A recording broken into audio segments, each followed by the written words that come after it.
So అసలు incident జరగడానికి గల కారణాలు ఏంటనుకోవచ్చు? నీ ఎక్స్‌పీరియన్స్‌లో ఏం చెప్తావు? First of all what happened అక్కడ అనేది చాలా బాధాకరం అండి.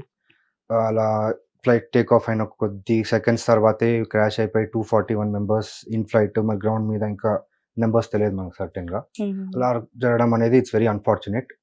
So, deep condolences from all our end and will pray for their souls. Yes. కానీ ఇప్పుడు ఇక్కడ టేక్ ఆఫ్ అయ్యి as you see the point take off అయ్యేంత వరకు కూడా flight was very good. And ఇంకా చెప్పాలంటే ఆ ఫ్లైట్ యాక్చువల్లీ ఢిల్లీ నుంచి అహ్మదాబాద్‌కి ఆల్రెడీ ఒక సెక్టార్ ఫ్లై చేసింది అవును. అప్పటికి.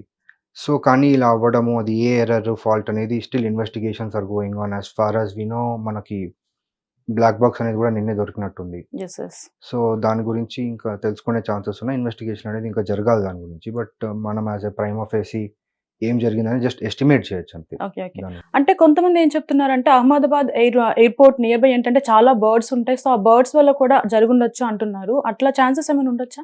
అంటే వచ్చిన 2, 3 వీడియోస్ క్లియర్‌గా చూస్తే ఎక్కడైనా మనకి బర్డ్ స్ట్రైక్ ఛాన్సెస్ తక్కువే ఉన్నట్టు కనిపిస్తుంది. ఓకే. సో, యూజువల్లీ ఇక్కడ ఏమైతుందంటే ఏటీసీ అనేది మనకు వెదర్ రిపోర్ట్ ఇస్తుంది. హ్మ్. ఎయిర్‌పోర్ట్ కండిషన్స్ ఎలా ఉన్నాయి, అక్కడ విండ్ ఎలా ఉంది, టెంపరేచర్ ఎలా ఉంది, విండ్స్ డైరెక్షన్స్ ఎలా ఉంది, ఏ రన్‌వే యూజ్ చేస్తున్నాం, చుట్టుపక్కల సరౌండింగ్స్‌లో ఏమైనా స్మోక్ ఉన్నా, ఫైర్ హ్మ్. క్రాకర్స్ ఉన్నా, లేదా కైట్స్ ఎగరేస్తున్నా కూడా pilot will be intimated immediately. Okay. Okay.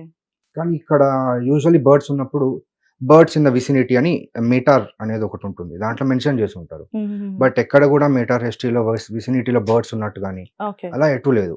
In case bird strike జరిగినా హుహుహుహు. ఫ్రమ్ ద వీడియోస్ ఎట్లా కనిపిస్తుందంటే అది స్మోక్ గాని, ఫైర్ గాని ఏదో వచ్చే ఛాన్స్ ఉంది. Okay. But as it looks bird strike అయ్యే ఛాన్స్ తక్కువే ఉందని నేను అనుకుంటున్నాను. ఓకే. అండ్ అలాగే ఏంటి అనంటే, ఇప్పుడు నువ్వేదైతే చెప్పారో, మీరేదైతే చెప్పారో like Delhi to Ahmedabad travel చేసొచ్చింది. అంటే కంటిన్యూస్‌గా ఒక 4-5 డేస్ ట్రావెల్ చేయడం, నో మెయింటెనెన్స్ దీనివల్ల కూడా ఇట్లాంటి ప్రాబ్లమ్ వచ్చింది అని అంటూ చెప్తున్నారు. అట్లా ఛాన్సెస్ ఏమైనా ఉన్నాయా? అది కంప్లీట్‌లీ ఎయిర్‌క్రాఫ్ట్ బేస్డ్ ఉంటుంది. అండ్ ఎస్పెషల్లీ ఇప్పుడు మనం ఏ ఎయిర్‌క్రాఫ్ట్ టైప్ అయితే మాట్లాడుతున్నాం Boeing 787, 3 hmm. Dreamliner sorry. So, అది very long range, long haul ఉన్న ఎయిర్‌క్రాఫ్ట్ హవర్స్ టుగెదర్ కంటిన్యూయస్‌గా నడుస్తుంటుంది. Not just in India, but వేరే కంట్రీస్‌లో గూడా కంటిన్యూయస్‌గా కొన్ని గంటల తరబడి ఫ్లై చేసే కెపాసిటీ దానికుంది. హ్మ్. సో, కంటిన్యూయస్‌గా ఫ్లై చేయడం వల్ల మెయింటెనెన్స్ జరిగే ఇష్యూస్ అట్లా ఏమి ఉండదు. Okay. Okay. And before every flight ఏందంటే మెయింటెనెన్స్ చెక్స్ జరుగుతాయి. పైలట్ చెక్ చేస్తారు. అన్నీ క్లియర్ అయితేనే aircraft will be clear to take off. Hmm. So, I don't think so that would have been an issue. But deep down ఆ aircraft హిస్టరీకెళ్తే last maintenance ఎప్పుడు జరిగిందనేది I don't think so public అవైలబుల్‌గా ఉంటుందని నేను హ్మ్. అనుకోను.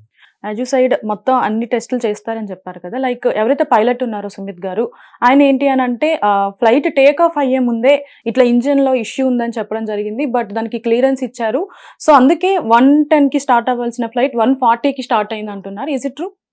సో, అల్టిమేట్‌గా ఇక్కడ కాక్‌పిట్‌లో ఏం జరుగుతుందనేది that's very important. Hmm. So, ఇక్కడేందంటే ఫ్లైట్ టేక్ ఆఫ్ అవ్వాలా? అవ్వకూడదా? అనే కాల్ కెప్టెన్ మీదే ఉంటుంది. ఓకే.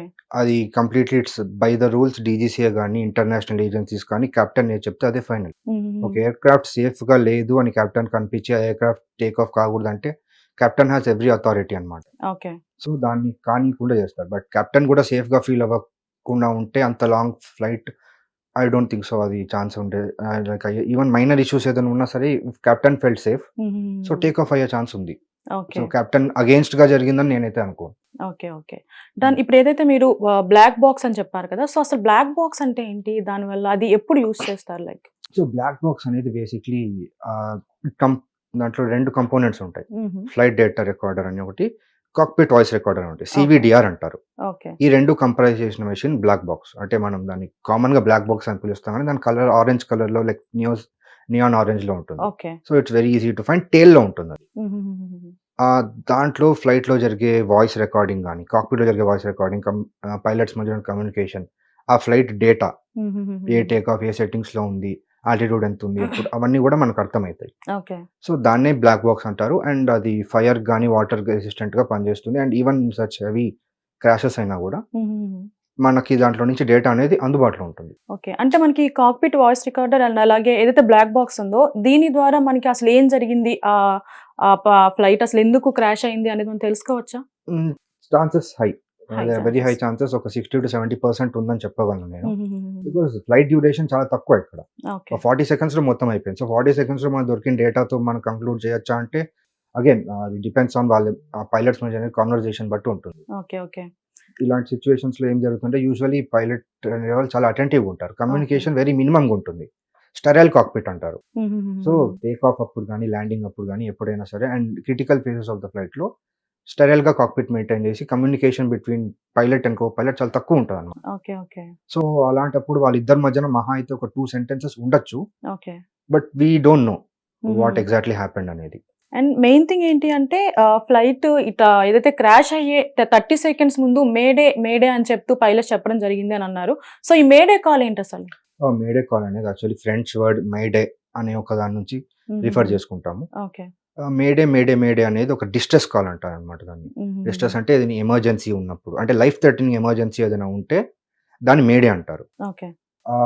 యూజువలీ వాట్ స్పెక్యులేట్ ఏమవుతుందంటే మేడే అనగానే someone is responsible to protect them అనే ఒక పాయింట్లో ఉంటాం. మేడే అనేది we are under distress, we need help okay. అనేది. ఆ హెల్ప్ ఏ విధంగా వస్తుందో అనేది డిపెండింగ్ ఆన్ సిచ్యువేషన్. సో, ఇప్పుడు ఇంజిన్‌లో ఫైర్ వచ్చినా ఓకే. లేకపోతే క్యాబిన్‌లో ఫైర్ వచ్చినా సరే ఇలాంటప్పుడు మేడే కాల్ చేస్తారు. ఇన్ సచ్ కేస్ ఇప్పుడు 2 ఇంజిన్స్ యూజువల్లీ 2 ఇంజిన్స్‌లో పవర్ లేకపోవడం వల్ల జరిగిందని అంటున్నారు కాబట్టి అలాంటప్పుడు కూడా మేడే అనేది డిక్లేర్ చేశారు. బట్ ఎవరైనా రియాక్ట్ అవ్వడం చాలా తక్కువ టైం ఉండే అక్కడ. యెస్. యెస్. వితిన్ 30 సెకండ్స్‌లో అంటే యాహ్! ఆ మేడే డిక్లేర్ చేసినప్పుడు still it's the responsibility of the pilot to make sure he is at least safe for someone to help him. అంటే ఎవరైనా వేరే వాళ్ళు హెల్ప్ చేయాలనుకున్నా సరే మనం వాళ్ళకి అనుకూలంగా సిచ్యువేషన్ క్రియేట్ చేయగలగాలి యాస్ ఎ కెప్టెన్‌గా. యెస్. యెస్. అంటే ఏదైతే ఫ్లైట్ టేక్ ఆఫ్ అయిందో వితిన్ 1 మినిట్‌లోనే మేడేని అయితే కాల్ చేశారు. అంటే ఎందుకు అంత ఎర్లీగా ఏమై ఉండొచ్చు? సో, ఇక్కడ బేసిక్‌లీ ఏందంటే ఏం జరిగిందనేది మనం స్పెక్యులేట్ అయితున్నాయి. అండ్ మనం కొన్ని సినారియోస్ తీసుకుంటే మీరు చెప్పినట్టు బర్డ్ స్ట్రైక్ ఒక ఛాన్స్ ఉంది. లేదా అన్‌యూజువల్‌గా gust of wind direction change అయినా బట్ అది కూడా చాలా అన్‌లైక్లీ. ఆ వెదర్ చూస్తే చాలా క్లియర్‌గా ఉంది. Okay. Winds are almost 8 knots అంటే చాలా కామ్ ఉన్నట్టు. Okay. Okay. Clear clean take off అయింది. దాని ముందు కూడా ఏ హెవీ ఎయిర్ క్రాఫ్ట్ వెళ్ళలేదు ఆ రన్‌వే మీద. Okay. Okay. So, traffic congestion అనేది కూడా ఎక్కువ ఛాన్స్ లేదు. ఇక్కడ ఏం జరిగి ఉండొచ్చు అనేది బేసిక్‌లీ ఇక్కడ లిఫ్ట్ అనేది దొరకలేదు. ఓకే. ఎయిర్ క్రాఫ్ట్ అనేది ఒక లిఫ్ట్ దొరక్క ఇంకా కంప్లీట్‌లీ సింక్ అయింది. ఇలాంటి సిట్యుయేషన్‌ని పవర్ ఆన్ స్టాల్ అంటారు. సో, వెన్ ఇంజిన్‌లో ఫుల్ పవర్ ఉన్నప్పుడు కానీ క్లైంబ్ కాలేకపోతుంటే డ్రాగ్ ఎక్కువ ఉండి ఏరోప్లేన్ డ్రాగ్ అనేది ఎప్పుడైతే ఎక్కువ ఉంటుందో ఇంకా కంప్లీట్ ఒక క్రిటికల్ యాంగిల్‌కి వెళ్ళిపోయి ఇంకా పైకి వెళ్ళలేదన్నమాట. అలాంటప్పుడు ఏరోప్లేన్ సింక్ అవుతుంది కంప్లీట్‌లీ. ఓకే. ఓకే. సో, ఇలాంటి పవర్ ఆన్ స్టాల్ అనే సిట్యుయేషన్ జరిగినప్పుడు air craft lost its control completely and crash అయినట్టు అర్థమవుతుంది. ఓకే. హిట్ టీవీ యాప్ ఇందులో short news, live news, entertainment shows, movies, digital magazines తో పాటు మీ జిల్లా వార్తలను కూడా ఫ్రీగా చూడొచ్చు. ఇంకెందుకు ఆలస్యం, వెంటనే హిట్ టీవీ యాప్ ని డౌన్లోడ్ చేసుకుని ఫ్రీగా ఎంటర్టైన్మెంట్ పొందండి. Hit TV app. Hit TV app please download hit TV app. Hit TV app ని ఫ్రీగా డౌన్లోడ్ చేసుకొని ఎంజాయ్ చేయండి. మీకు నచ్చిన ఎంటర్టైన్మెంట్ కోసం హిట్ టీవీ యాప్ ని ఫ్రీగా డౌన్లోడ్ చేసుకుని ఎంజాయ్ చేయండి. హిట్ టీవీ యాప్ ని డౌన్లోడ్ చేసుకుని ఆస్వాదించండి, ఆశీర్వదించండి. ఇంతమంది సెలబ్రిటీలు హిట్ టీవీ యాప్ ని డౌన్లోడ్ చేసుకోండి అని చెప్తున్నారంటే ఎంత మంచి యాప్ ఆలోచించండి. అమెరికా అమెరికాలో చదవాలనుకునే వాళ్ళకి విశ్వసనీయమైన పేరు మన శౌర్య కన్సల్టెన్సీ. UK లో 1 year masters, UK లో 1 year masters, 2 years work permit up to 5 years visa. Contact Saurya Consultancy. Contact 89851 89851.